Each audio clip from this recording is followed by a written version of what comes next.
And now I want to tell you, I would love to talk more and more actually about Syria and the blessed things. I want to tell you about one particular teacher. I shared this story with some of the sisters here, I think it was last week in our halaqah, but it really, really hits the heart really much, mashallah. It is a story, it takes place when I am actually doing my tasmiyah, my memorization, my recitation rather, to get ready for my ijaza exam, and in this case it was for the qira'ah warsh. And I'm sitting in front of, talk about giants, one of the giants of Damascus, mashallah. Somebody who all of the women and all of the men knew to be a master of Quran. Someone who was so diligent and so well versed in Quran that it is said that it's true, that the main, in Damascus, the way the setup was for receiving your ijazah in Quran is you have to recite to your teacher, then your teacher takes you to their teacher, that teacher takes you to their teacher, until you reach the final, basically the top muqri'een of Damascus, which were 5, and you had to recite to one of the 5 in order to actually receive your ijazah that had the official khatim from Wazarat al-Awqaf of Damascus. It's a very rigorous process. And so here I am reciting to my teacher's teacher's teacher, and I'm getting ready, just about ready to go to the sheikh and recite. So I've prepared for some time, and I'm sitting there reciting to her, and it's her haiba, her presence, the vibes, mashallah, this amazing person. Despite all of my studies, all I could get myself to read was da, da, da, da, da, da.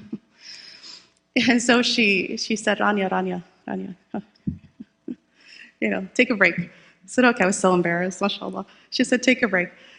And then she decided to calm me, this beautiful story, mashallah. She decided to calm me down by telling me a story. And she said, do you know my story? I thought, you're a giant, mashallah. And she said, no. I had no idea. I'm also a professor of mathematics at the University of Damascus.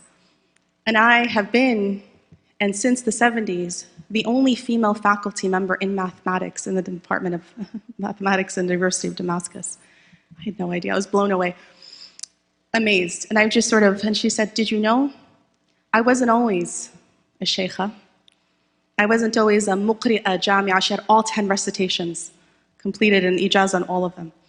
And she said, I wasn't always this person. In fact, I came to Islam late.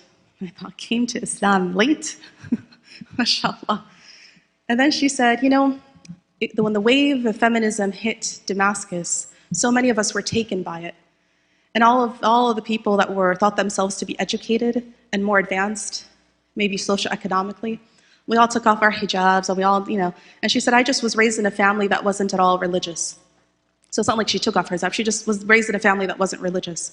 And I thought to myself, I can do what any man does. And I'm going to study the most complicated thing. And so she chose mathematics. And she became very good at it. An incredibly brilliant woman. Very good at it that she became a professor, the only professor who was a female in her department, in a very male-oriented department. And so she said, there I am, and I wanted to affirm that I, as a woman, can do this, right, in that kind of mentality. She said one day, the girls of the college came up to me and said, we want to have, there's very few women on campus, we want to have a women's gathering, a women's, talk about, being a woman on campus. So she said, yes, anything for women. So she met with them. She said, I'm very busy as a professor, but she went ahead and met with them. And so she's sitting in this circle of women, and she said, I don't know how I didn't realize what I saw later. So here we are at first, the discussion is just going on about academics and being a woman and how difficult it is and so on in education. This discussion's back in the 70s. And she said, I don't know when the conversation switched from the discussion of academics to the discussion of the Prophet Muhammad sallallahu alaihi wasallam. I don't even, because if somebody had told me they were going to discuss the Prophet sallallahu alaihi wasallam, I would never have showed up. I was so closed off to this idea. But as they were talking, as the girls were talking, she said, suddenly something hit my heart and it just opened. This heart that had been so closed to anything related to religion, to Islam, to the Prophet, anything, was so closed off. And when hidayah is meant to come, the moment and how and on the tongue of whom it comes with, Allahu Ta'ala alam. And it just opened. And she said, there I was, suddenly I was hit with this wave of love for the Prophet sallallahu alaihi wasallam. And I found myself listening intently. And then I realized, wait a second, this group is almost all hijabis.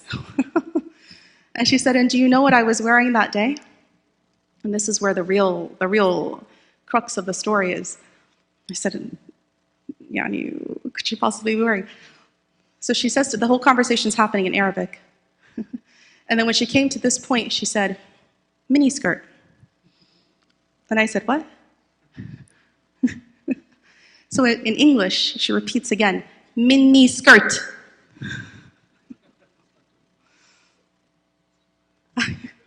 Clearly it showed on my face. I was just... And she said, you know, Ya Rania, if the woman had judged me for how I looked, I never would have entered into that room. If they judged me for just what my outside was, I never would have been invited in to study the deen.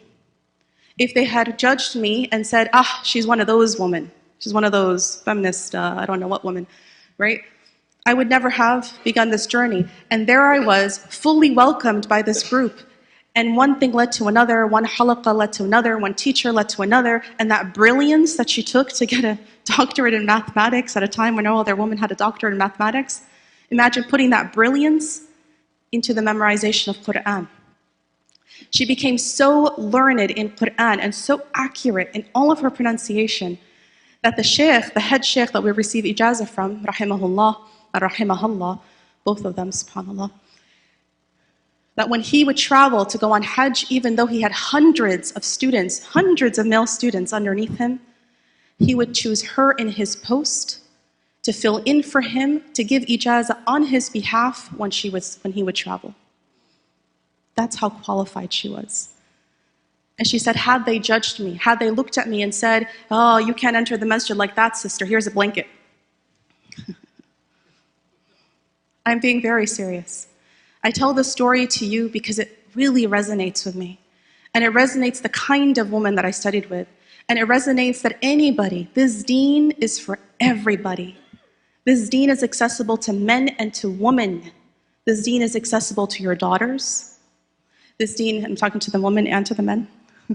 It is accessible to your sons. It is accessible to kids like me who grew up in America.